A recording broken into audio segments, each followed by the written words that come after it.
Kasus narkoba yang menjerat Amar Zoni dulu sempat mengguncang Indonesia. Semua bukti seolah menunjuk padanya, hingga satu nama muncul dari balik bayang, Kompol Budi Siregar. Ia mengaku tahu sesuatu yang tak pernah diberitakan publik. Tapi, apa sebenarnya yang dia sembunyikan sebelum menghilang selamanya? Sebelum kita lanjut ceritanya, jangan lupa ya like dan subscribe channel Saka Bercerita. Jangan lupa menulis asal daerah kalian di kolom komen, supaya kita lebih kenal dan dekat. Silakan duduk yang nyaman karena ceritanya baru dimulai. Let's go! Aku Kompol Budi Siregar, seorang penyidik narkoba yang terjebak dalam jaring kegelapan sistem hukum yang korup. Di balik dinding lembab lapas Jakarta, menemukan kenyataan bahwa kejahatan terbesar bukan dilakukan oleh narapidana, tapi oleh mereka yang memakai seragam sama dengannya. Malam di lapas Jakarta selalu punya aroma yang sama, besi, keringat, dan ketakutan. Jam dinding di ruangan interogasi menunjukkan pukul 9 lewat sedikit. Lampu neon menggantung lesu di langit-langit, bergetar halus seperti sedang menahan napas. Suara jangkrik di luar nyaris tak terdengar, tergantikan oleh denting rantai dan langkah sepatu sipir yang berpatroli di lorong panjang. Aku duduk sendirian di ruang interogasi. Jas hitamnya terlipat rapi di sandaran kursi. Di depannya, sebuah map coklat terbuka lebar. Di dalamnya terdapat berkas tahanan bernama Amar Zoni, nama yang dalam beberapa bulan terakhir menghantui pikirannya. Ia menatap foto di lembar pertama, wajah seorang pria muda dengan tatapan kosong, namun di balik itu seolah ada sesuatu yang menjerit. Budi menarik napas panjang. Tahanan kasus narkoba, Pasal 112 ayat 2, pemindahan karena indikasi pengendalian jaringan dari dalam, gumamnya pelan. Pintu besi di belakang terbuka. Suara engselnya menjerit tajam, membuat udara seakan membeku. Seorang sipir masuk, menggiring seorang tahanan yang tangannya diborgol. Tubuhnya kurus, rambut sedikit acak, namun langkahnya tegap. Itulah Amar Zoni. Silakan duduk, kata Budi tanpa menatap langsung. Sipir menatap Budi, menunggu aba-aba, lalu keluar. Pintu kembali tertutup. Kini hanya mereka berdua, dua pria yang sama-sama lelah, tapi berada di sisi hukum yang berbeda. Keheningan menyelimuti ruangan. Hanya ada bunyi detik jam dan napas berat Amar. Budi menatapnya perlahan. Saudara Amar, katanya tenang, tahu kenapa saya minta bertemu malam ini? Amar diam. Matanya menatap meja, lalu bergeser ke kamera di pojok ruangan. Kalau untuk nanya hal yang sama, saya udah jawab, Pak. Saya nggak ngatur apapun di sini. Nada suaranya datar, tapi ada getaran halus di ujung kalimat itu. Seolah ia menyimpan sesuatu yang tidak boleh keluar. Budi menyandarkan tubuhnya. Ia tahu pola seperti ini, penolakan awal, bentuk pertahanan diri. Tapi malam ini, entah kenapa, instingnya mengatakan ada sesuatu yang lebih besar. Ada laporan, ujar Budi, bahwa saudara mengendalikan transaksi di dalam sel Blok B. Barang dari luar masuk lewat dapur, dikirim lewat napi binaan yang disebut Kuda. Nama saudara muncul di 3 kesaksian. Amar tertawa kecil, tapi tawa itu getir. Kesaksian yang dibuat siapa, Pak? Saya? Atau mereka yang disuruh ngomong sesuai skenario? Budi menatapnya tajam. Skenario? Ya. Amar menatap balik. Bapak lebih tahu, kan, gimana sistem ini jalan? Ucapan itu seperti pukulan pelan, tapi menembus jauh. Budi terdiam. Ia melihat wajah Amar, bukan lagi sebagai tahanan, tapi sebagai seseorang yang tahu terlalu banyak. Dan itu berbahaya, bagi siapapun, bahkan bagi dirinya. Budi menutup mapnya perlahan. Dengar, Mar. Aku nggak di sini buat menjatuhkan kamu. Aku cuma mau tahu apa yang sebenarnya terjadi. Karena, sesuatu dalam laporan ini nggak masuk akal. Amar menunduk. Jemarinya gemetar, borgol di tangannya bergemerincing pelan. Kalau saya ngomong, apa saya bisa keluar dari sini? Tidak ada jaminan, jawab Budi jujur. Amar menatapnya lama. Matanya memerah, bukan karena marah, tapi karena lelah, lelah disalahkan, lelah dibungkam. Kalau saya bilang, semua ini bukan salah saya, Bapak percaya? Budi tidak menjawab. Ia tahu, Dalam dunia hukum, kepercayaan adalah barang langka, lebih mahal dari keadilan itu sendiri. Hening kembali. Lampu bergetar, cahaya menimpa wajah mereka bergantian, seolah Tuhan sedang menimbang siapa yang berdusta malam itu. Di luar ruangan, seorang sipir berjaga. Di sakunya, ponselnya bergetar pelan. Sebuah pesan masuk. Pastikan interogasi selesai sebelum tengah malam. Jangan biarkan Budi terlalu dalam. Sipir itu menelan ludah. Ia menatap pintu interogasi, pintu besi tebal yang kini menyimpan rahasia besar di baliknya. Sementara itu, di dalam ruangan, Budi mulai merekam percakapan secara diam-diam.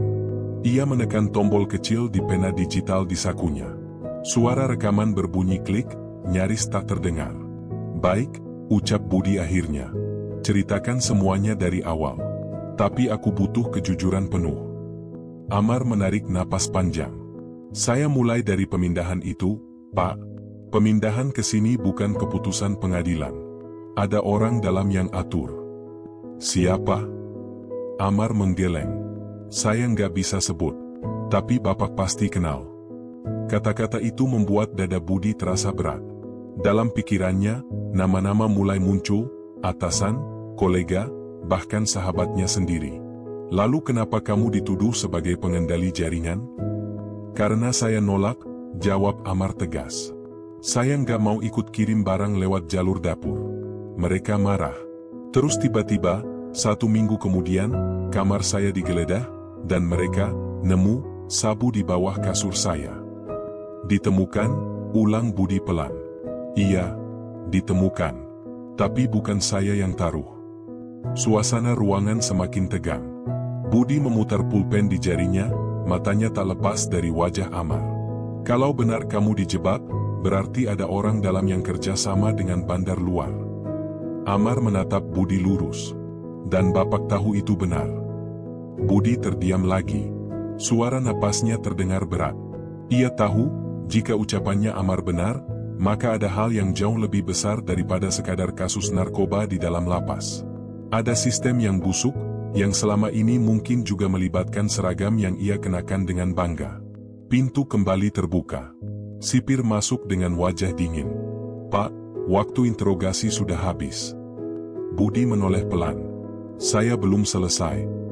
Perintah atasan, Pak. Besok bisa dilanjut. Nada suaranya kaku. Tidak ada hormat, tidak ada ragu.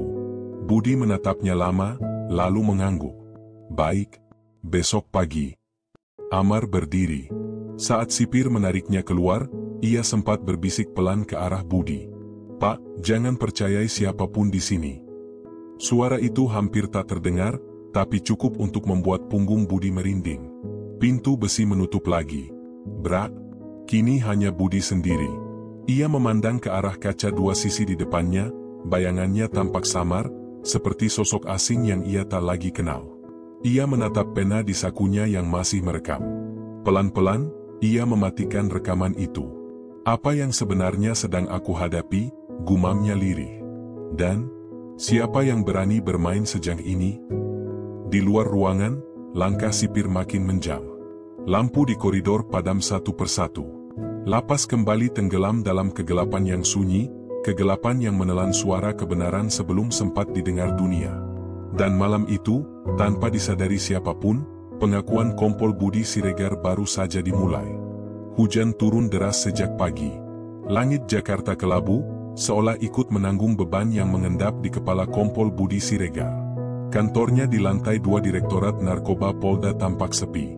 Hanya suara tetesan air dari atap bocor yang menimpa lantai dingin. Di atas meja kerjanya, berkas kasus Amar Zoni menumpuk. Map coklat itu masih sama seperti semalam, tapi kini terasa lebih berat, bukan karena kertasnya, melainkan karena sesuatu yang tidak terlihat, kebohongan. Budi membuka lembar pertama. Foto-foto barang bukti, laporan hasil pemeriksaan, serta catatan tangan para penyidik yang dulu ikut menangani kasus itu. Tapi semakin ia baca, semakin banyak hal yang tak masuk akal. Ada laporan hasil uji laboratorium yang tanggalnya lebih awal dari penangkapan. Ada tanda tangan saksi yang sama persis di 2 dokumen berbeda. Dan yang paling janggal, nama saksi utama dihapus dengan tipeks putih. Ia menatap coretan itu lama. Hening. Siapa yang berani hapus identitas saksi di berkas resmi, gumamnya pelan. Tangannya gemetar, bukan karena takut, tapi karena marah. Ia tahu prosedur. Ia tahu tidak mungkin hal seperti itu terjadi tanpa restu dari atasan. Tapi jika benar, berarti seseorang telah bermain api di dalam sistem. Budi berdiri. Ia menatap papan putih di depannya, papan yang penuh tempelan foto, garis merah, dan catatan waktu kejadian. Nama, Amar Zoni, berada di tengah, dikelilingi panah merah yang menuju ke berbagai arah, dapur lapas, sipir blok B, kurir eksternal, dan satu panah besar yang belum punya nama. Ada yang hilang di sini, katanya pelan, menatap catatan kosong itu. Telepon di mejanya berdering, memecah keheningan. Ya, Budi di sini. Suara di seberang terdengar datar. Pak Budi, dari bagian arsip. Ada permintaan penarikan ulang dokumen kasus Lapas Jakarta. Katanya mau direvisi untuk audit internal. Budi mengerutkan dahi. Permintaan dari siapa? Dari atasan langsung, Pak. Suratnya baru turun barusan. Ia menutup telepon perlahan. Dalam benaknya, hanya ada satu kata yang berulang, kenapa sekarang? Siang itu, ruangannya makin sesak. Udara lembab bercampur bau kertas tua. Budi duduk di kursi, memandangi berkas itu lagi dan lagi. Lalu matanya berhenti di halaman belakang. Ada catatan tangan kecil, tulisan seseorang yang ia kenal, huruf miring khas milik Kompol Surya, rekan kerjanya dulu. Tulisan itu berbunyi, "Jangan teruskan penyelidikan ke dalam. Ada yang lebih besar dari sekadar amal." Kalimat itu seperti cambuk. Jantung Budi berdegup lebih cepat. Ia ingat Surya, pria cerdas yang selalu berhati-hati, tapi 3 bulan lalu mendadak mengundurkan diri tanpa alasan. Waktu itu, semua orang bilang Surya ingin pindah keluar kota. Tapi kini, kalimat kecil itu membuat semua berubah. Budi berdiri, membuka laci bawah meja, dan mengambil sebuah amplop kecil berisi flash disk, pemberian Pak Junaidi, sipir tua yang menemuinya malam sebelumnya. Amplop itu sempat ia abaikan, tapi entah kenapa, hari ini tangannya terasa gatal untuk membukanya. Ia tancapkan flash disk itu ke komputer. Folder muncul, CCTV_blog_rahasia. Klik. Layar menampilkan rekaman buram. Terlihat lorong panjang di dalam lapas, malam hari. Seorang sipir membuka pintu dapur, lalu muncul bayangan 2 pria berbaju sipir lain. Mereka menyerahkan bungkusan kecil, lalu menerima amplop tebal. Kamera hanya merekam setengah wajah salah satu dari mereka, cukup untuk membuat Budi tertegun. Itu wajah Kompol Surya. Tidak mungkin, bisiknya. Ia mundur dari kursi, memegangi kepala. Dunia seolah runtuh sesaat.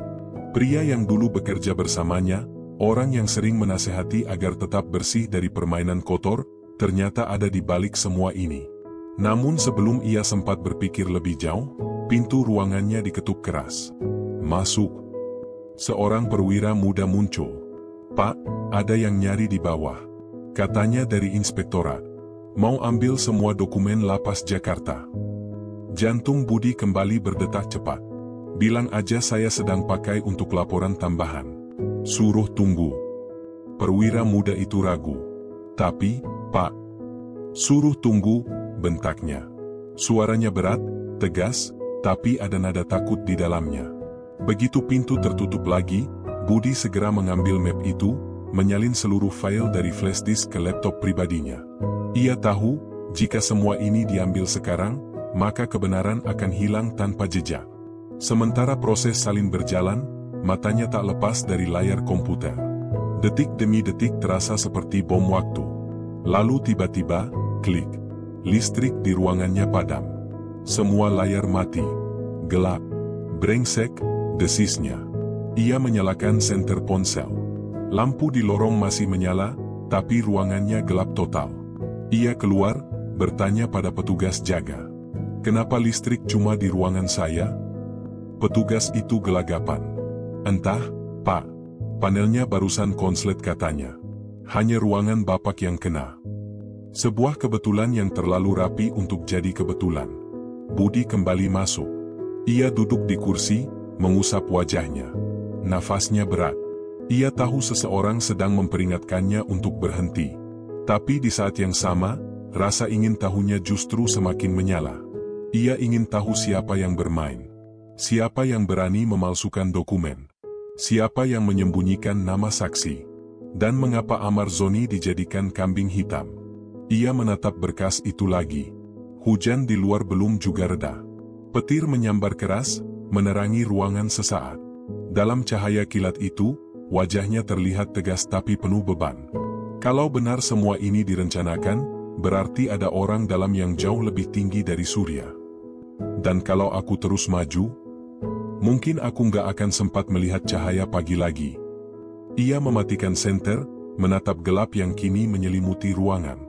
Di luar sana, bunyi langkah sepatu terdengar samar di koridor. Seseorang berjalan perlahan, berhenti tepat di depan pintu ruangannya. Ketukan pelan terdengar. Toh. Budi menahan napas. Ia tak menjawab. Lalu suara langkah itu menjauh, menghilang di antara suara hujan. Ia tahu satu hal, sejak malam itu, ia tidak sendirian lagi. Ada mata yang mengikuti setiap geraknya. Pagi berikutnya, berita di televisi menayangkan kabar mengejutkan. Seorang mantan sipir lapas Jakarta, Junaidi, ditemukan tewas di rumahnya. Polisi menduga korban meninggal akibat serangan jantung. Budi membeku. Cangkir kopi di tangannya jatuh, pecah di lantai. Serangan jantung? Tidak mungkin. Ia baru saja bertemu pria itu 2 malam lalu. Masih segar, sehat, dan ketakutan. Tangannya menggenggam meja kuat-kuat. Mereka mulai menyingkirkan satu persatu, gumamnya lirih. Dan aku mungkin target berikutnya. Siang itu, ia menulis catatan pribadi di buku kecil, buku yang selalu ia bawa di dalam jaketnya. Hari ini aku kehilangan rekan yang jujur. Aku tak tahu siapa musuhku. Tapi aku yakin, di balik semua kebusukan ini, ada satu tangan yang berkuasa. Aku akan cari tahu. Apapun risikonya. Ia menutup buku itu, menatap jendela yang diselimuti sisa hujan. Dalam pantulan kaca, wajahnya tampak lelah, tapi matanya menyala dengan satu hal yang tak bisa dimatikan oleh ancaman apapun, tekad. Dan di sudut meja, lampu kecil dari laptopnya kembali menyala. Proses salinan file dari flash disk ternyata berhasil sebelum listrik padam. Satu folder kecil kini tersimpan di laptop pribadinya, berisi kebenaran yang bisa mengubah segalanya. Namun Budi tahu, sejak detik itu, waktu mulai menghitung mundur. Angin malam berhembus pelan di koridor lapas Jakarta. Jam menunjukkan pukul 11 lewat. Langkah kompol Budi Siregar menggema perlahan di lantai yang dingin dan lembab. Cahaya lampu redup berkelip-kelip, menimbulkan bayangan panjang di dinding yang seolah mengikuti kemanapun ia melangkah. Ia datang malam itu bukan sebagai penyidik resmi, melainkan sebagai seseorang yang haus akan kebenaran. Tidak ada surat tugas, tidak ada pengawalan. Hanya rasa penasaran dan firasat buruk yang terus menghantui pikirannya sejak berita kematian Pak Junaidi pagi tadi. Lorong menuju ruang arsip terasa sunyi. Biasanya, 2 petugas berjaga di sana. Tapi malam ini, tidak ada siapapun. Terlalu sepi, gumamnya. Budi menatap kanan kiri. Semua pintu sel tertutup rapat. Dari beberapa celah, terdengar suara napas para tahanan yang terlelap. Tapi di ujung lorong, ia melihat sesuatu, kilatan cahaya kecil, seperti pantulan dari logam. Ia berjalan mendekat, langkahnya pelan, tangan siap menggenggam pistol di pinggang. Cahaya itu ternyata berasal dari kunci pintu dapur yang masih tergantung. Pintu sedikit terbuka.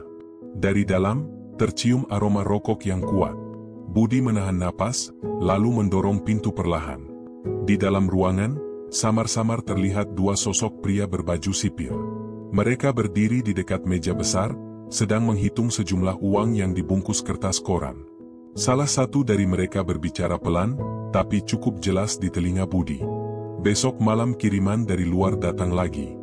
Jalur dapur tetap, tapi barang disimpan di karung beras. Amar udah dikunci rapat, jadi aman. Budi memicingkan mata. Nama Amar. Ia tahu sekarang, inilah jalur peredaran yang dimaksud dalam rekaman CCTV. Namun sebelum sempat mundur, salah satu dari mereka menoleh. Siapa di sana? Budi menahan napas, menempel di dinding, lalu mundur cepat ke lorong gelap. Langkah kakinya senyap, tapi jantungnya berdebar keras. Ia menunggu beberapa detik, mendengar suara pintu dapur terbuka dan suara sepatu menyusuri lantai. Kayaknya ada orang barusan. Tenang, mungkin tikus. Mereka tertawa kecil, lalu pintu ditutup lagi. Budi mengusap wajahnya yang basah oleh keringat. Ia sadar, sedikit saja terlambat, ia sudah ketahuan. Tapi malam itu ia juga menyadari satu hal, semua yang dikatakan Amar benar. Pagi berikutnya, Budi duduk di ruangannya. Di depan laptop, rekaman dari flashdisk kembali ia buka. Kali ini, ia perhatikan lebih seksama.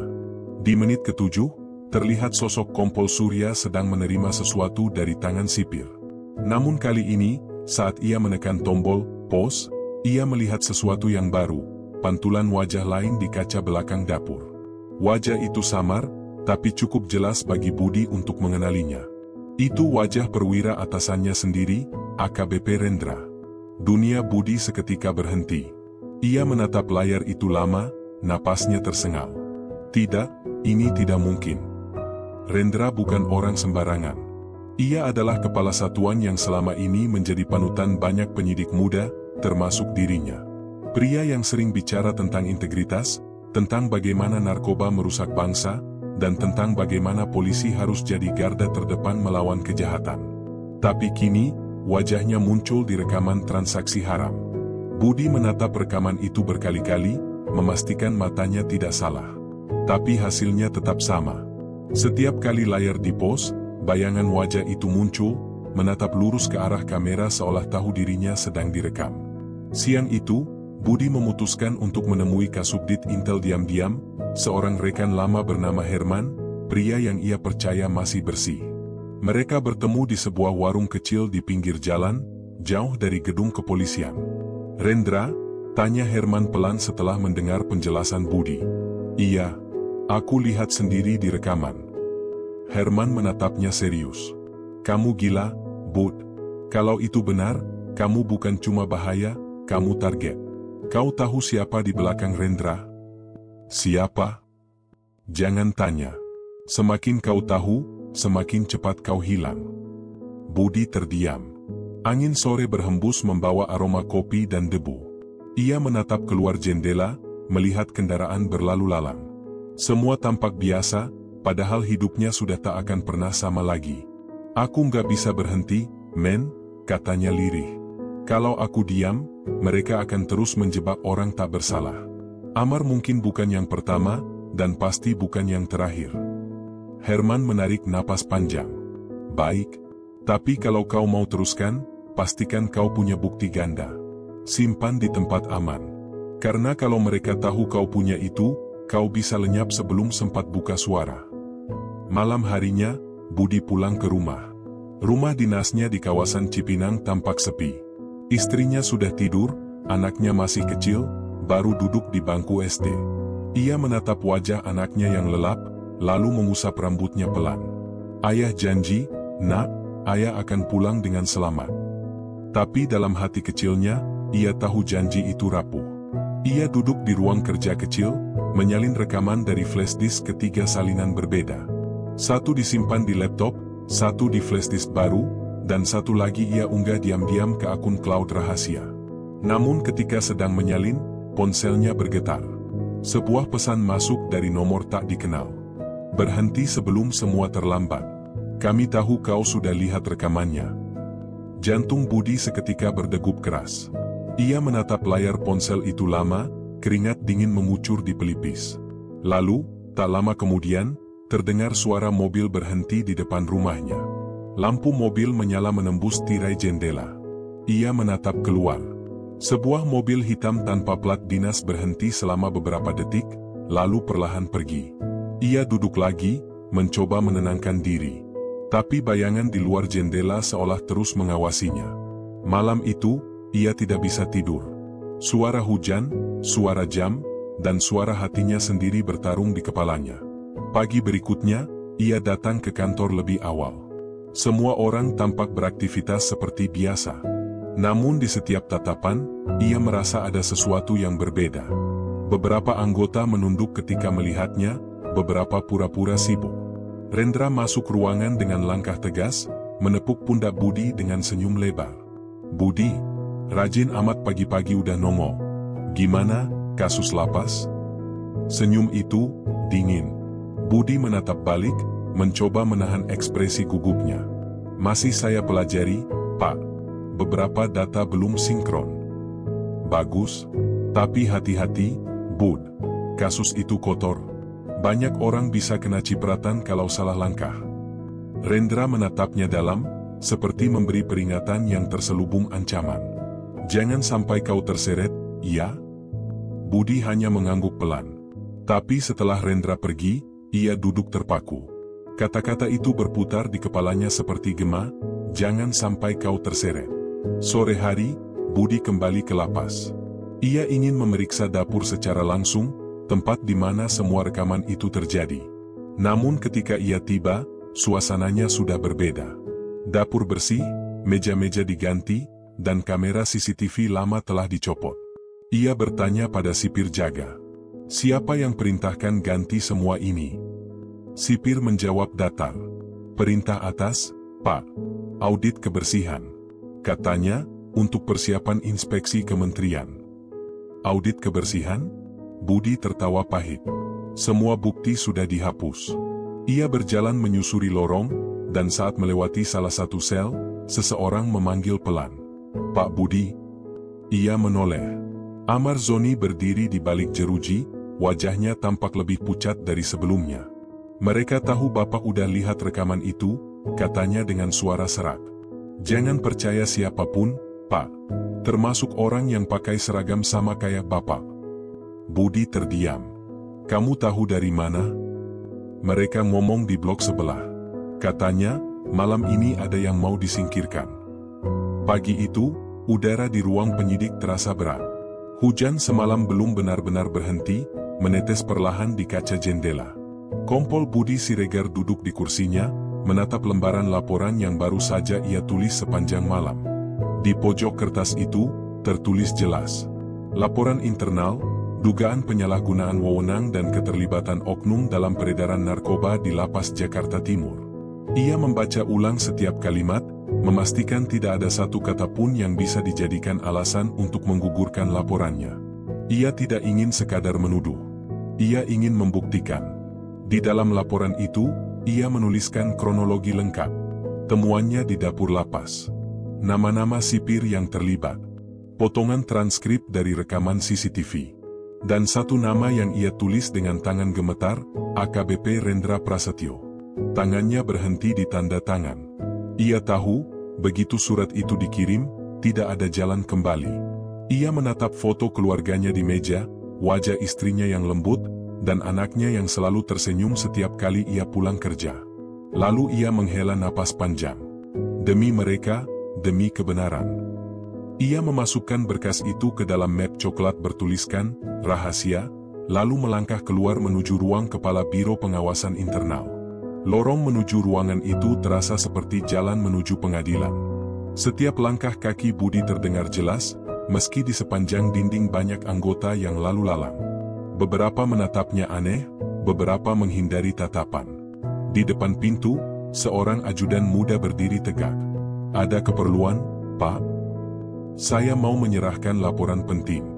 Untuk Bapak Kepala Biro langsung." "Sudah dijadwalkan?" "Belum. Tapi ini mendesak."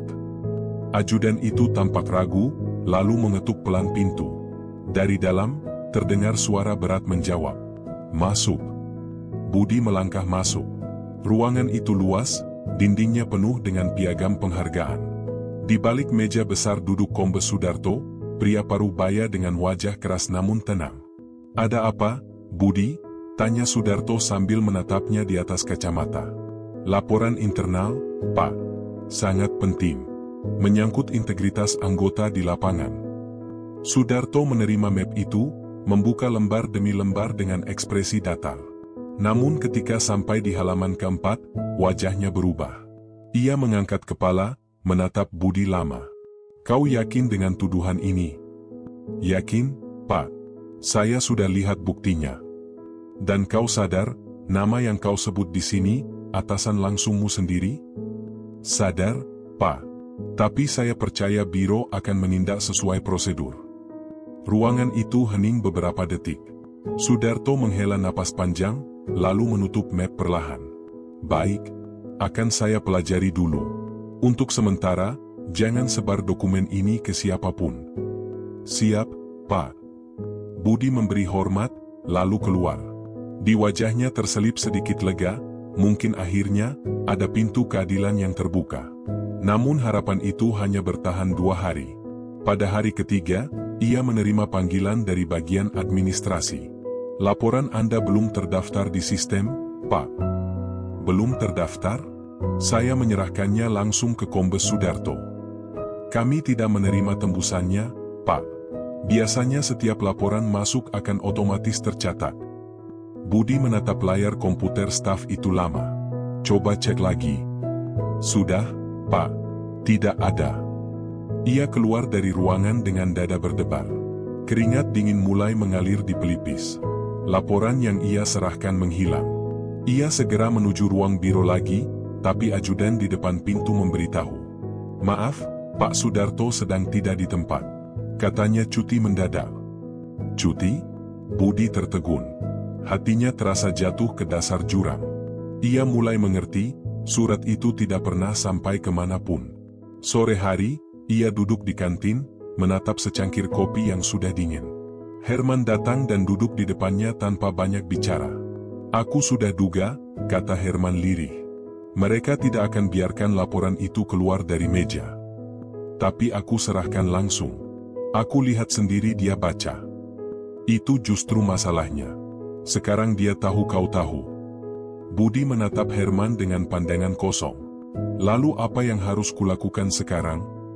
Kau harus keluar dari lingkaran itu. Kirim laporanmu lewat jalur luar, Kompolnas, Ombudsman, atau bahkan media.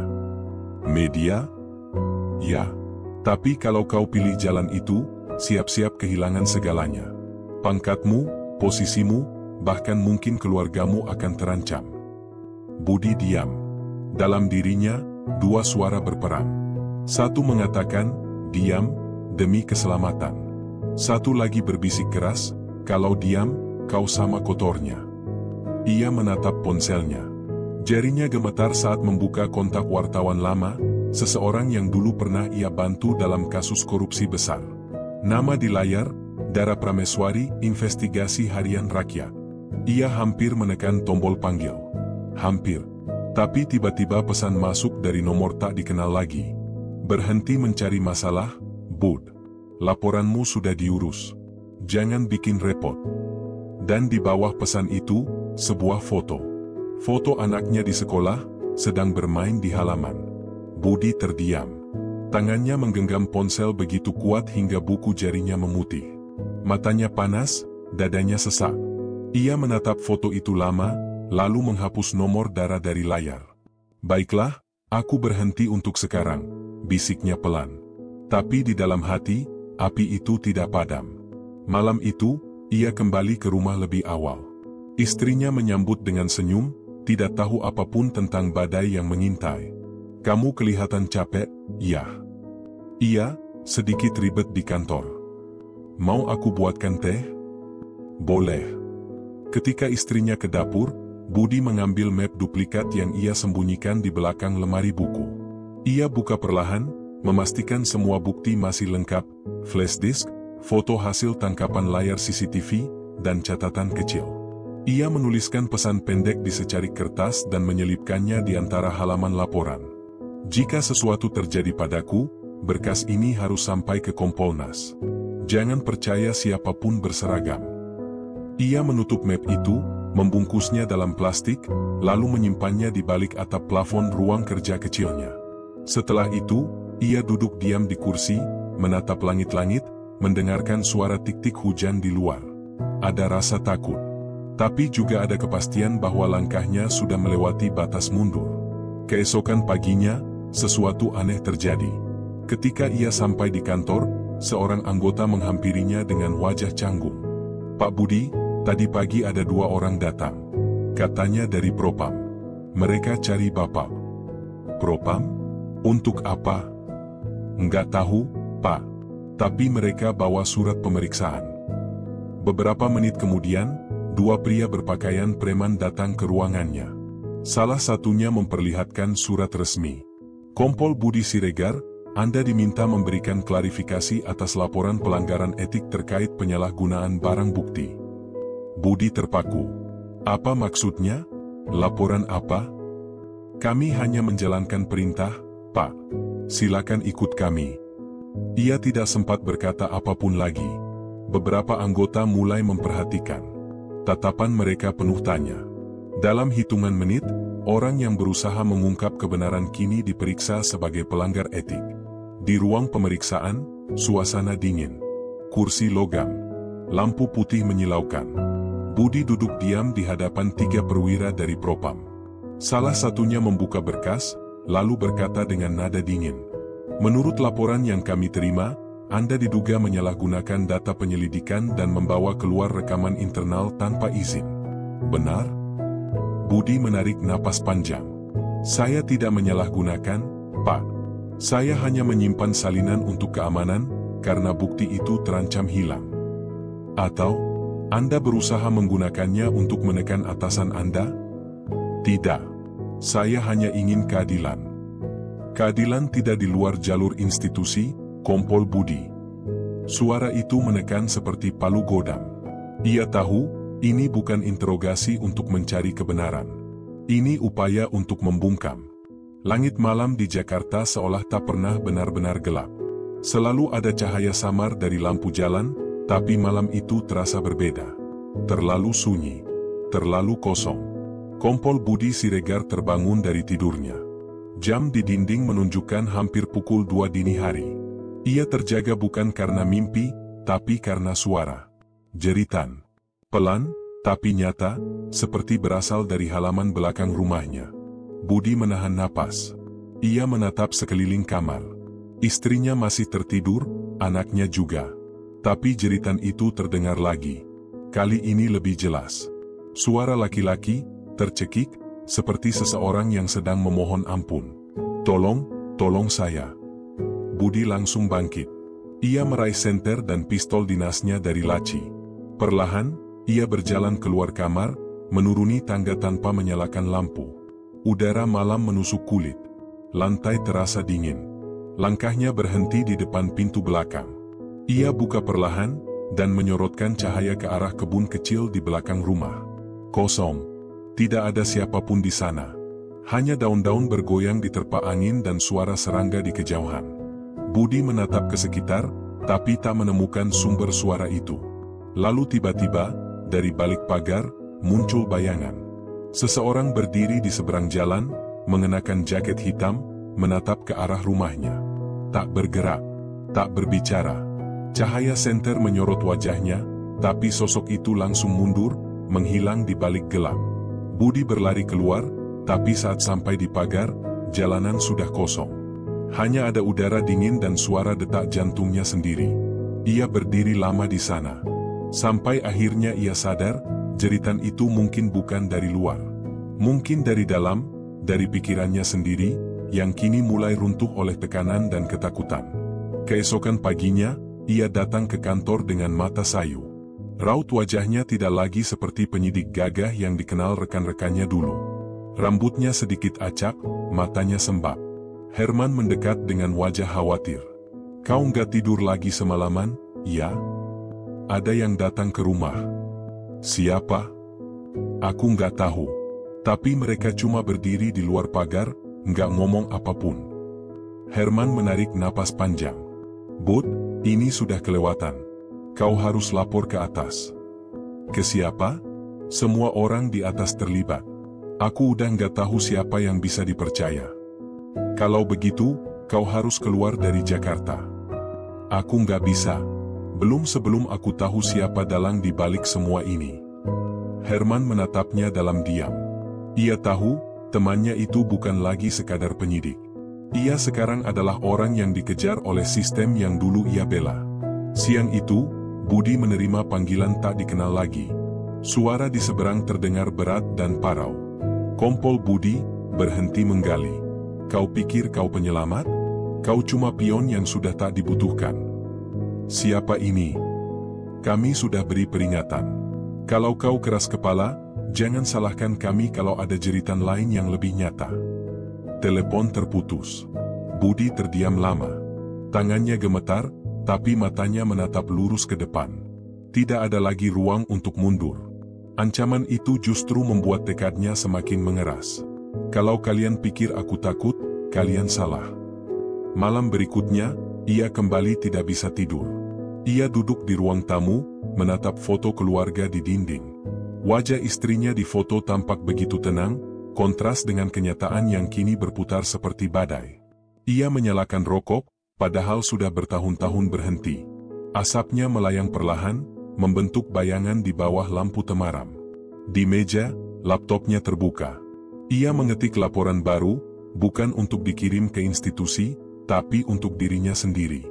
Judulnya, Pengakuan Kompol Budi Siregar, Fakta yang Tak Akan Pernah Diterima Dunia. Ia mulai menulis dari awal. Setiap peristiwa, setiap nama, setiap ancaman. Ia tahu, mungkin tak ada yang akan membaca ini sekarang. Tapi suatu hari nanti, seseorang akan menemukan dan tahu kebenarannya. Tepat ketika ia menulis paragraf keempat, terdengar suara keras dari luar. Seperti benda berat jatuh. Ia berdiri spontan dan menyorot ke arah jendela. Tak ada apapun. Tapi ketika ia mendekat, ia melihat kaca jendela retak. Di luar, ada batu kecil dengan kertas menempel di atasnya.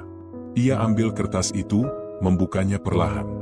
Tulisan tangan kasar, tinta hitam, hanya satu kalimat. Berhenti sebelum kau dengar jeritan terakhir dari keluargamu.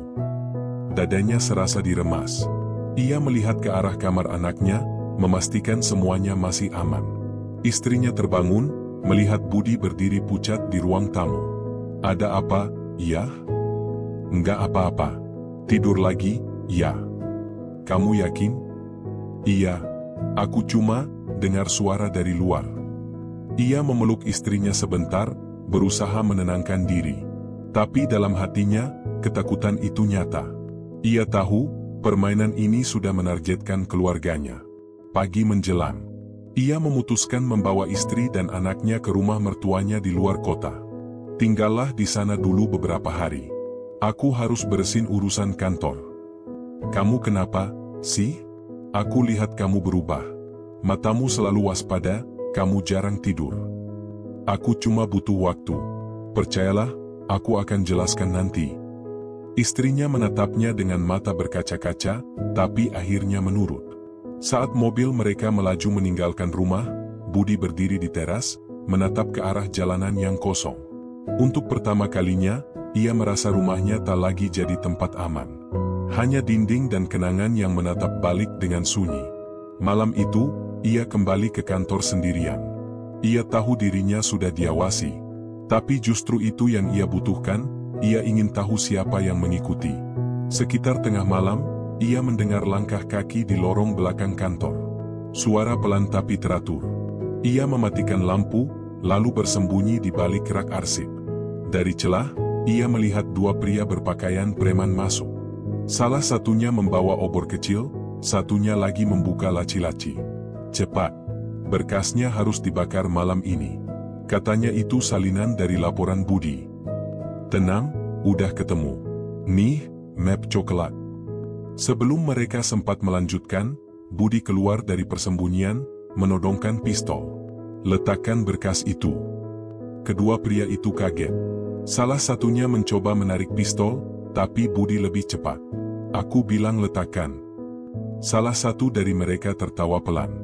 Kau pikir bisa hentikan kami sendirian, Kompol? Lihat di luar, mereka semua sudah tahu siapa target malam ini. Tepat saat ia berkata begitu, suara mesin mobil terdengar dari luar. Beberapa lampu sorot menembus jendela. Budi tahu, itu bukan bantuan. Itu perangkap. Ia berlari keluar lewat pintu darurat, menembus hujan malam. Suara peluru melesat dari arah belakang. Ia berlari secepat mungkin, menembus jalanan sempit di belakang gedung. Dalam kegelapan itu, hanya satu hal yang terus bergema di telinganya. Jeritan. Jeritan orang-orang yang dulu ia tahan. Jeritan Amar Zoni saat diinterogasi. Jeritan dalam mimpinya sendiri. Dan sekarang, jeritan dari dalam dirinya. Jeritan seorang manusia yang hanya ingin dipercaya. Beberapa jam kemudian, ia sampai di rumah lama orang tuanya, rumah yang sudah lama tak ditempati. Ia menutup semua tirai, mematikan ponsel, dan duduk di lantai dingin. Pistolnya ia letakkan di samping, matanya kosong menatap dinding.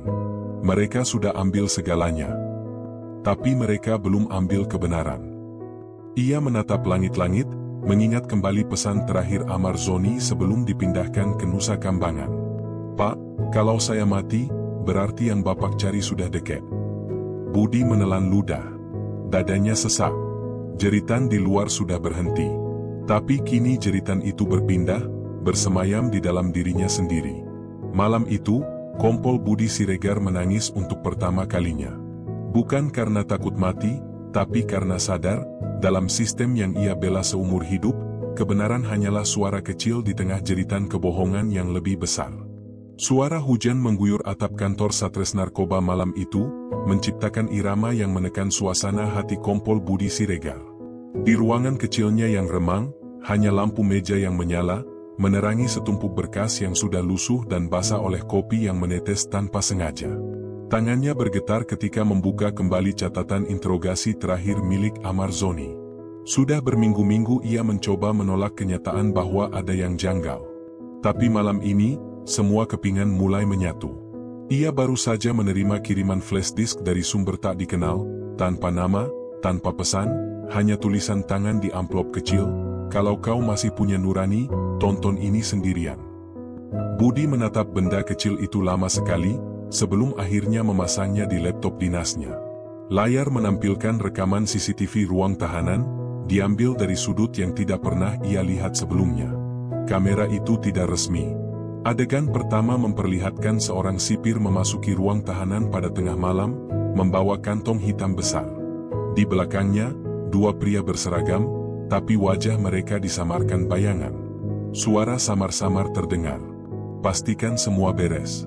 Jangan sampai nama Amar naik ke permukaan. Dia cuma pion." "Tapi, Pak, kalau dia buka mulut, dia nggak akan sempat. Nusa Kambangan sudah menunggu." Jantung Budi berhenti berdetak sesaat. Ia mengenali suara itu. Serak, berat, dan penuh perintah. Suara atasannya sendiri, AKBP Surya Dharma. Budi memundurkan kursinya perlahan.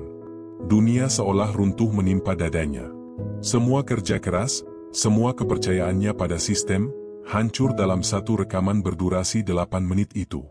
Ia menutup laptopnya dengan keras, napasnya memburu. "Ya Tuhan," gumamnya lirih. "Selama ini, kita yang menanamkan kejahatan itu sendiri." Budi memukul meja hingga tumpukan berkas berantakan. Rasa marah, takut, dan kecewa bercampur dalam satu gelombang besar yang membuat kepalanya berdenyut. Ia tidak tahu harus percaya pada siapa lagi. Beberapa jam kemudian, Budi memanggil rekannya yang paling ia percayai, Bribka Roni. Ia tahu, percakapan ini bisa membunuh mereka berdua. "Roni," ucap Budi dengan suara berat, "aku tahu kenapa Amar dipindahkan begitu cepat." Roni menatapnya bingung. "Apa maksudmu, Komandan?" Budi menyerahkan flash disk itu. "Tonton sendiri. Tapi jangan di kantor. Jangan pakai jaringan dinas." Ketika Roni menonton rekaman itu di ruang arsip yang sepi, wajahnya berubah pucat. "Astaga, ini berarti..." "Ya," potong Budi cepat. "AKBP Surya. Dia bekerja sama dengan bandar besar yang selama ini kita buru. Mereka menjadikan Amar sebagai kambing hitam." Roni terdiam lama, lalu berkata pelan, "Kalau ini benar, kita dua-duanya bisa hilang malam ini juga, Komandan." Budi mengangguk. "Aku tahu. Tapi aku nggak bisa diam." Sejak malam itu, hidup Budi berubah. Telepon rumahnya berdering tanpa suara di ujung sana. Mobilnya seperti diikuti setiap malam. Bahkan anaknya sempat diculik sebentar oleh orang tak dikenal dan dikembalikan ke depan rumah tanpa satupun luka. Tapi Budi tahu, itu peringatan. Ia menulis semua yang ia tahu dalam buku catatan kecil berwarna hitam. Di halaman pertama ia menulis dengan tinta merah, Jika aku mati, kebenaran ini harus tetap hidup.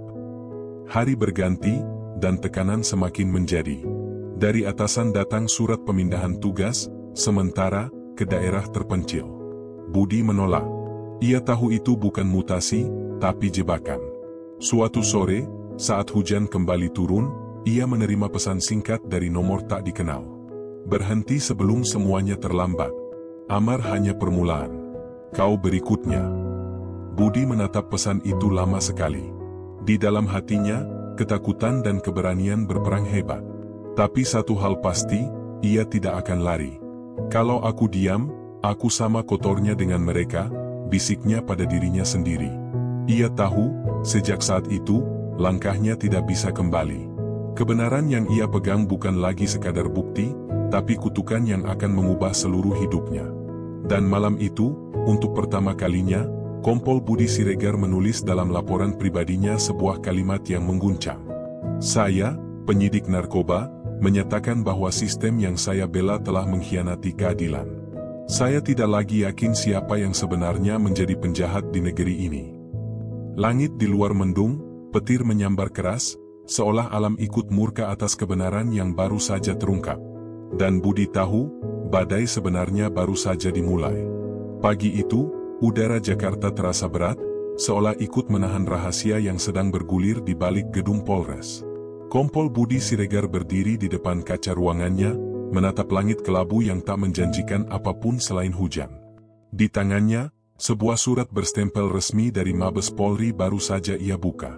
Surat itu berisi perintah operasi rahasia, tanpa nomor surat, tanpa tanda tangan jelas, dan tanpa data personel yang tercatat di sistem. Operasi itu diberi nama, Penertiban Dalam. Sekilas, terdengar seperti misi internal biasa. Namun bagi Budi, setiap huruf dalam surat itu terasa seperti ancaman tersembunyi. Ia sudah cukup lama di dunia penyidikan untuk tahu, kalau sebuah operasi tidak tercatat di sistem, maka salah satu dari dua hal sedang terjadi. Entah negara sedang melindungi rahasia besar, atau seseorang sedang menutupi kejahatannya. Budi menarik napas panjang. Ini jebakan, gumamnya. Namun ia tetap melangkah. Bukan karena berani, melainkan karena ia sudah terlalu jauh untuk mundur. Sore harinya, Budi bersama tim kecil yang ditunjuk, 3 orang, termasuk Bribka Roni, berangkat ke sebuah gudang tua di pinggiran pelabuhan Sunda Kelapa. Di atas kertas, operasi ini bertujuan untuk membongkar jaringan distribusi narkoba antar lapas. Tapi insting Budi berkata lain. Segalanya terlalu rapi, terlalu sunyi. Ketika mobil mereka berhenti, hanya ada satu kendaraan lain terparkir di dekat gudang, hitam tanpa plat nomor. Dari dalam, seorang pria berpakaian sipil keluar, mengenakan jaket kulit dan ARPC. Ia memperkenalkan diri singkat. Nama saya Rahman. Dari tim pusat, ucapnya datar. Budi mengerutkan kening. Tim pusat yang mana? Pria itu hanya tersenyum samar. Kalau Bapak terlalu banyak tanya, operasi ini nggak akan selesai malam ini. Ada nada ancaman di balik ucapannya. Tapi Budi memilih diam. Ia memberi isyarat pada Roni untuk tetap waspada. Begitu pintu gudang dibuka, aroma kimia yang kuat langsung menyeruak. Di dalamnya, puluhan drum besi tersusun rapi, dengan label yang sudah dikerik hingga tak terbaca. Di salah satu sudut, ada meja panjang dengan alat timbang dan kantong serbuk putih. Budi mendekat, menatap bahan itu dari dekat. Ini bukan sabu biasa, bisiknya pelan. Roni mendekat. Bentuknya lebih halus, kayak campuran sintetis. Namun sebelum sempat mereka mengambil sampel, Rahman menepuk bahu Budi pelan. Cukup. Data visual sudah kami ambil. Tugas Bapak selesai sampai di sini. Bagaimana bisa selesai? Budi menatap tajam. Belum ada laporan resmi, belum ada penyitaan. Rahman menatapnya dingin. Kompol Budi, saya sarankan jangan ikut campur terlalu jauh. Ini operasi tingkat atas. Nama Bapak bahkan nggak ada di daftar pelaksana. Mengerti maksud saya? Darah Budi mendidih.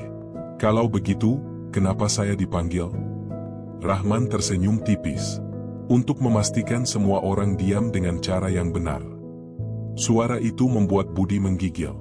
Ia tahu arti kalimat itu, pengendalian internal. Mereka ingin memastikan tidak ada satupun penyidik yang membuka mulut. Tiba-tiba, dari luar gudang terdengar suara tembakan tunggal. Panik pecah. Roni berlari ke arah suara, sementara dua anggota lain mengambil posisi bertahan. Tapi begitu pintu belakang terbuka, hanya ada tubuh salah satu anggota tim mereka tergeletak, dengan peluru menembus kepala. Ini bukan operasi, Roni terengah. Ini eksekusi, Komandan. Budi segera menarik pistol dinasnya. Namun Rahman dan dua pria lainnya sudah mengarahkan senjata lebih dulu.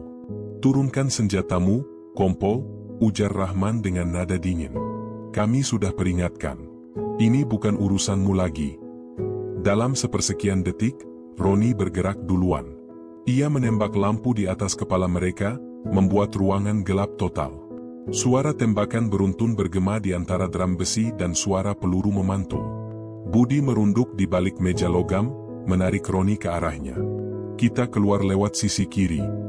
Keduanya berlari di bawah hujan peluru, memecahkan kaca kecil di sisi gudang dan melompat keluar ke lorong belakang yang sempit. Mereka berlari tanpa menoleh. Hujan turun deras, menenggelamkan suara langkah kaki mereka. Beberapa menit kemudian, mereka tiba di sebuah rumah kosong tak jauh dari lokasi. Nafas mereka tersengal. Tubuh penuh lumpur. "Komandan," Roni berbisik dengan gemetar. "Kalau ini beneran operasi negara, berarti kita barusan nembak orang pusat." Budi menatapnya lama. Atau mereka bukan dari negara sama sekali? Ia mengeluarkan ponselnya dan membuka file rekaman dari kamera tubuh, body cam, yang ia pasang diam-diam sebelum operasi. Semua yang terjadi, termasuk percakapan dengan Rahman, terekam jelas. Namun tak sampai 1 menit, layar ponselnya tiba-tiba padam. Sinyal hilang. Semua file lenyap begitu saja. Data dihapus jarak jauh, gumamnya pelan. Mereka punya akses langsung ke server pusat. Roni menatapnya ngeri. "Jadi, mereka benar-benar orang dalam, Komandan." Budi memejamkan mata. Di dalam pikirannya, potongan rekaman, suara ancaman, dan surat tanpa nomor itu berputar seperti mimpi buruk. Ia sadar, malam ini bukan sekadar pelarian, ini awal dari perburuan. Ia menggenggam erat pistolnya dan berkata lirih, nyaris seperti doa. Kalau negara ini sudah terlalu kotor untuk menegakkan hukum, maka satu-satunya cara mencari keadilan adalah dengan melawan dari dalam. Di luar, sirene polisi mulai terdengar sayup-sayup. Tapi kali ini, bukan pertanda bantuan. Mereka datang bukan untuk menolong, melainkan untuk menghapus jejak. Dan malam itu, di antara hujan deras dan kabut pelabuhan, dimulailah babak paling berbahaya dalam hidup Kompol Budi Siregar. Operasi yang tak pernah terdaftar. Malam di Jakarta terasa lebih dingin dari biasanya. Hujan belum juga reda sejak sore, menetes perlahan di jendela mobil tua yang diparkir di belakang gudang pelabuhan. Kompol Budi Siregar duduk diam di kursinya, tubuhnya gemetar bukan karena udara, tapi karena luka tembak di bahunya yang belum sempat dirawat. Darah sudah mengering di seragamnya, tapi matanya tetap tajam, menatap layar ponsel yang menampilkan peta kecil dengan 1 titik merah yang bergerak perlahan menuju arahnya. "Roni, mereka sudah nemuin kita," gumamnya lirih. Bribka Roni, yang sejak tadi sibuk membungkus luka di tangan kirinya, mendongak dengan wajah pucat. "Kita harus keluar, Komandan. Sekarang." Budi menggeleng lemah. "Keluar kemana? Semua jalan sudah ditutup. Kita ini buruan." Roni menatapnya tak percaya. "Jadi kita cuma diam nunggu mati?" Budi menarik napas panjang, menatap Roni dengan pandangan yang tegas namun penuh rasa iba. "Kadang, diam bukan berarti menyerah. Kadang, diam itu satu-satunya cara buat dengar langkah siapa yang datang buat membunuh kita." Hening. Yang terdengar hanya suara hujan menimpa atap seng dan gemuruh petir di kejauhan. Di antara sunyi itu, Budi membuka saku jaketnya, mengeluarkan flashdisk kecil yang sama seperti yang dulu ia terima, tapi kali ini berbeda. Di dalamnya tersimpan seluruh hasil penyelidikan pribadinya, rekaman rahasia, foto transaksi, nama-nama pejabat, bahkan bukti aliran dana ke jaringan bandar besar yang menyusup ke dalam institusi. "Kalau aku mati," ucapnya pelan, "ini yang harus kamu bawa keluar. Jangan ke media, jangan ke atasanku. Cari wartawan bernama Raka, dia orangnya bersih. Dia tahu cara nyebarin ini tanpa nyebut namamu. Roni menatap benda kecil itu seperti memegang bara api. Komandan, aku nggak akan ninggalin Bapak. Roni, dengar aku. Suara Budi tegas, nyaris seperti bentakan. Kalau kau tinggal di sini, dua-duanya mati. Tapi kalau kau pergi, masih ada harapan. Roni menunduk, matanya basah. Aku nggak mau hidup kalau harus ngubur Bapak di sini. Budi menepuk bahunya. Kalau aku mati, setidaknya satu dari kita harus hidup untuk ceritain kebenarannya. Itu satu-satunya cara supaya pengorbanan ini nggak sia-sia. Tiba-tiba suara deru mesin mendekat. Lampu mobil menyinari gudang dari kejauhan. Bayangan orang berseragam muncul, tapi bukan seragam biasa. Warna gelap, tanpa tanda pangkat. Senjata laras panjang di tangan. Tim eksekusi, bisik Budi. Mereka datang lebih cepat dari yang kukira. Roni memeriksa pelurunya. Hanya tersisa 3 butir. Kita nggak akan bisa lawan semuanya. Bukan soal menang, Roni, jawab Budi dengan nada tenang. Ini soal bertahan cukup lama sampai kau bisa keluar lewat belakang. Dalam kegelapan gudang itu, mereka berdua bersiap. Napas berat. Senjata siap di tangan. Budi menatap pintu yang mulai didobrak, lalu menatap langit-langit yang bocor di atas kepalanya. Setetes air hujan jatuh tepat di wajahnya, dingin, menyentuh kulitnya seperti peringatan terakhir. Kalau ini akhir, biarlah aku mati dengan kepala tegak, bisiknya. Ledakan keras memecah kesunyian. Tembakan beruntun menggema. Pecahan kaca dan debu beterbangan. Roni berlari ke arah belakang, menembak balik untuk menutupi pergerakan Budi. Namun salah satu peluru menghantam dadanya. Tubuhnya jatuh di antara tumpukan peti kayu. Roni, teriak Budi, berlari ke arahnya. Roni masih hidup, tapi napasnya sudah tersengal. Dengan sisa tenaga, ia menyerahkan flash disk itu kembali ke tangan Budi. Bawa, ini keluar, komandan, bisiknya. Jangan biarkan mereka menang. Budi menggenggam tangan bawahannya itu erat-erat. Bertahan, Roni. Aku bakal balik. Namun Roni hanya tersenyum lemah, lalu matanya perlahan tertutup. Suara langkah-langkah semakin mendekat. Budi tahu waktunya hampir habis. Ia memasukkan flash disk itu ke dalam peluru kosong, menyelipkannya ke dalam pelat baja di bawah lantai gudang, tempat yang hanya dia yang tahu. Lalu ia berdiri tegak, menatap ke arah pintu dengan pistol terangkat. Kalian mau kebenaran? Teriaknya dengan suara parau. Datang dan ambil sendiri. Peluru berdesing ke segala arah. Satu menghantam pundaknya lagi, satu lagi menembus sisi perutnya. Ia terhuyung, tapi tetap berdiri. Dengan darah mengalir di wajah, ia menembak balik, setiap letusan disertai teriakan penuh amarah dan rasa putus asa. Sampai akhirnya, klik, pelurunya habis. Ia terjatuh ke lantai, tubuhnya penuh luka. Di depan matanya, beberapa sosok bersenjata masuk perlahan. Di antara mereka, muncul satu pria berpakaian rapi, AKBP Surya Dharma. Budi Siregar, ucapnya dengan nada sinis. Aku sudah bilang, jangan campuri urusan yang lebih besar dari kepalamu. Budi tertawa lirih, darah keluar dari sudut bibirnya. Kau pikir, ini urusan kepala? Ini urusan hati. Surya menunduk, menatapnya dingin. Sayang sekali, orang sepertimu terlalu berbahaya untuk dibiarkan hidup. Ia memukang pistolnya, mengarahkannya ke kepala Budi. Namun sebelum pelatuk ditarik, Budi sempat berbisik, hampir tak terdengar. Kebenaran nggak bisa dibunuh, Surya. Mungkin aku mati malam ini, tapi kebenaran akan tetap hidup.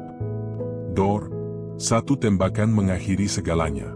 Tubuh kompol Budi Siregar tergeletak di lantai dingin, matanya masih terbuka, menatap langit-langit yang bocor dan meneteskan air hujan ke wajahnya.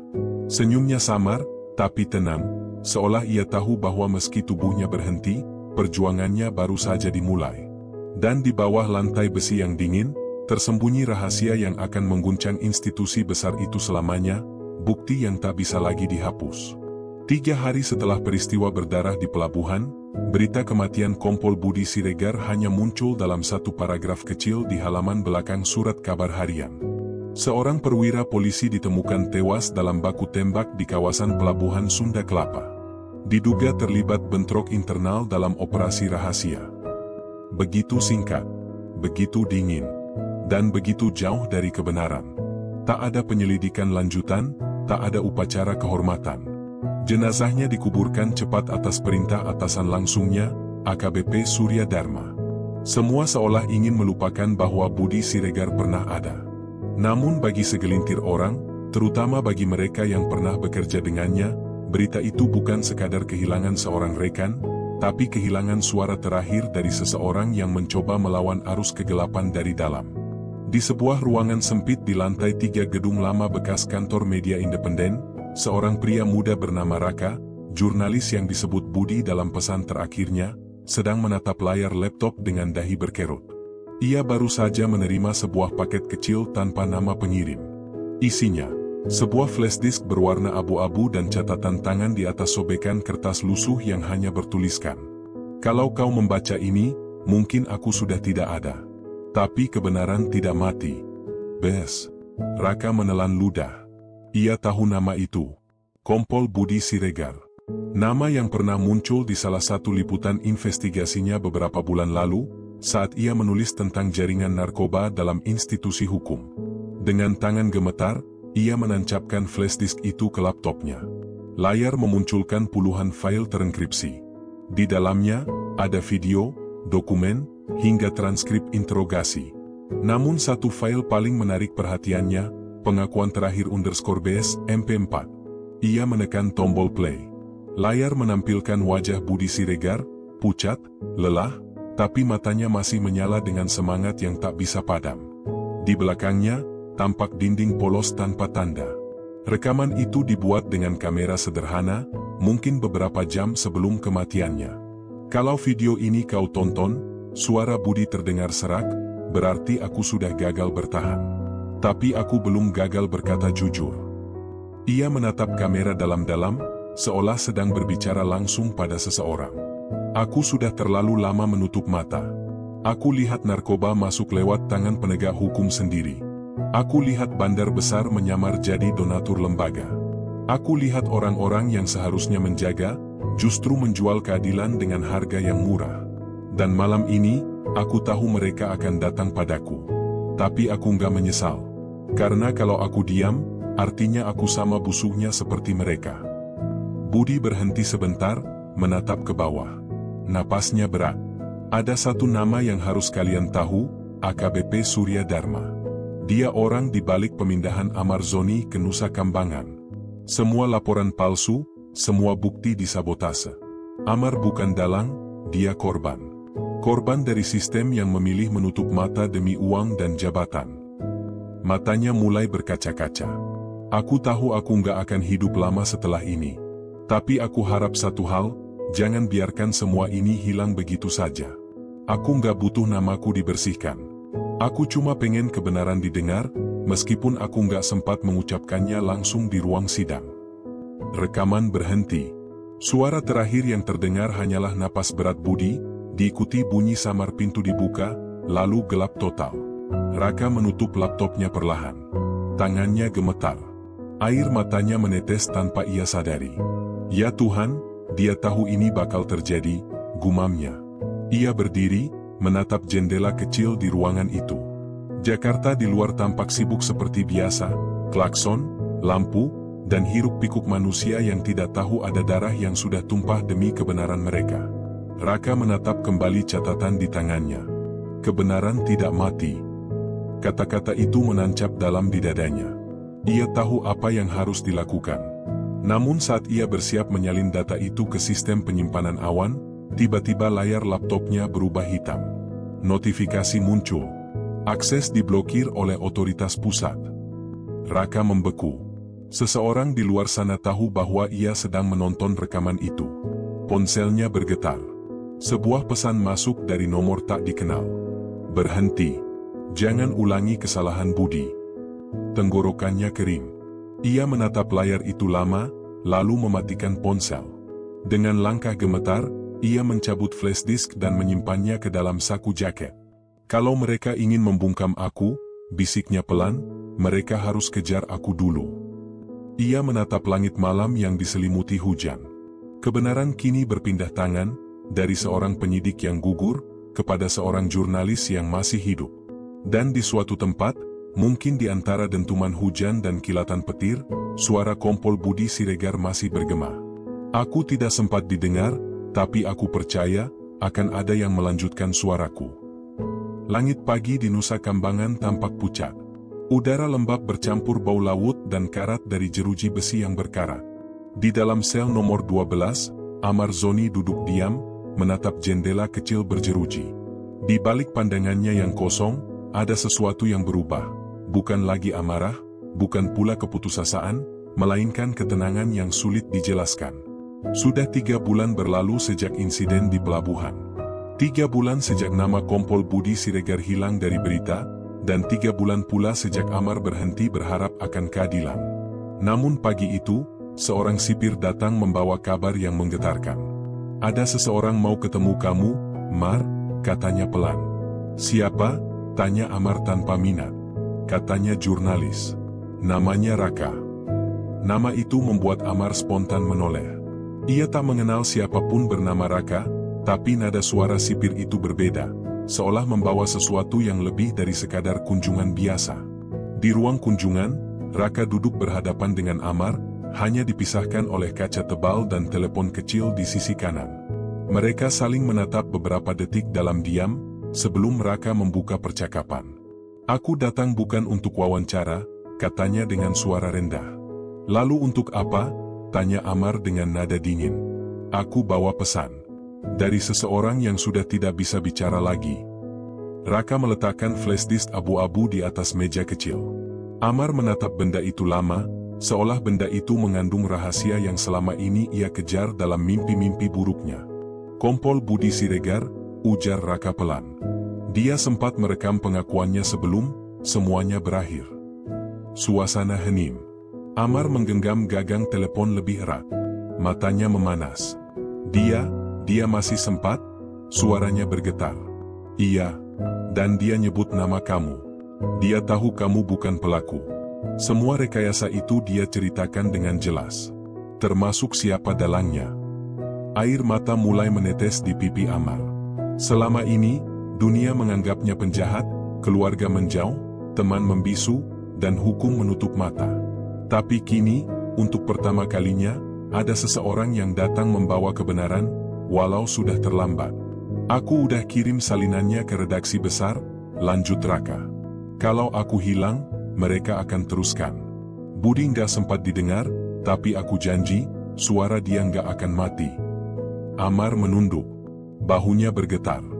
Aku cuma pengen, satu kali aja, ada orang yang percaya sama aku, katanya lirih. Raka menatapnya lembut. Sekarang ada. Dan bukan cuma aku. 3 minggu kemudian, video pengakuan Kompol Budi Siregar akhirnya bocor ke publik. Semuanya meledak di media nasional. Nama AKBP Surya Dharma menjadi headline di berbagai platform. Investigasi besar-besaran dimulai, dan untuk pertama kalinya, masyarakat tahu bahwa kasus Amar hanyalah puncak gunung es dari korupsi dan pengkhianatan di tubuh hukum. Raka menjadi buronan, berpindah dari satu kota ke kota lain. Tapi setiap kali ia ganti lokasi, rekaman itu sudah tersebar di jaringan jurnalis independen di seluruh negeri. Tak ada lagi yang bisa menghentikan kebenaran itu. Sementara itu, di penjara, Amar menerima kabar itu lewat radio butut di pojok sel. Ia menutup mata, mendengarkan suara penyiar dengan napas bergetar. Rekaman eksklusif yang bocor hari ini memperlihatkan pengakuan mengejutkan dari seorang perwira polisi, mendiang Kompol Budi Siregar. Ia menyebut adanya rekayasa hukum dalam kasus narkoba yang menjerat aktor Amar Zoni. Suara itu menggema di seluruh blok tahanan. Beberapa napi berhenti makan, beberapa menatap Amar dalam diam. Ada yang berbisik pelan, "Itu, nama lu, Mar?" Amar hanya mengangguk pelan. Tapi senyum tipis muncul di wajahnya untuk pertama kali sejak ia di penjara. Air matanya jatuh tanpa bisa ditahan. "Terima kasih, Pak Budi, bisiknya nyaris tanpa suara. Ternyata masih ada orang baik di dunia ini. Beberapa bulan kemudian, mahkamah memutuskan peninjauan kembali atas kasusnya. Surat resmi dikirim ke Nusa Kambangan, Amar Zoni dinyatakan bebas dari semua tuduhan. Hari pembebasan itu sederhana, tanpa sorak, tanpa karangan bunga, tanpa kamera. Hanya langit yang cerah dan laut yang bergelombang tenang. Raka menjemputnya di gerbang. "Kau bebas sekarang," kata Raka sambil tersenyum. "Tidak," jawab Amar pelan. "Aku cuma keluar dari jeruji besi. Tapi mereka yang mengkhianati kebenaran masih berkeliaran di luar." Raka terdiam. Lalu ia mengeluarkan sesuatu dari tasnya. Sebuah buku catatan lusuh dengan tulisan tangan di halaman pertama, milik Kompol Budi Siregar. "Jangan berhenti di aku. Teruskan apa yang sudah dimulai." Amar menggenggam buku itu erat. Matanya menatap jauh ke horizon laut. "Kalau aku pernah kehilangan arah karena fitnah," katanya lirih, "maka sekarang aku hidup untuk kebenaran yang dia wariskan." Matahari perlahan naik di ufuk timur. Suara ombak, burung camar, dan angin laut seolah menjadi saksi lahirnya bab baru, bukan tentang balas dendam, tapi tentang keberanian untuk melanjutkan perjuangan seseorang yang mati demi keadilan. Kompol Budi Siregar mungkin telah pergi, namun warisannya tetap hidup di dalam hati mereka yang percaya bahwa kebenaran tidak bisa dibunuh, bahkan dari balik jeruji. Kebenaran bisa disembunyikan, tapi tidak bisa dimatikan. Dan disitulah cerita ini berakhir, bukan dengan kemenangan besar, tapi dengan harapan yang abadi.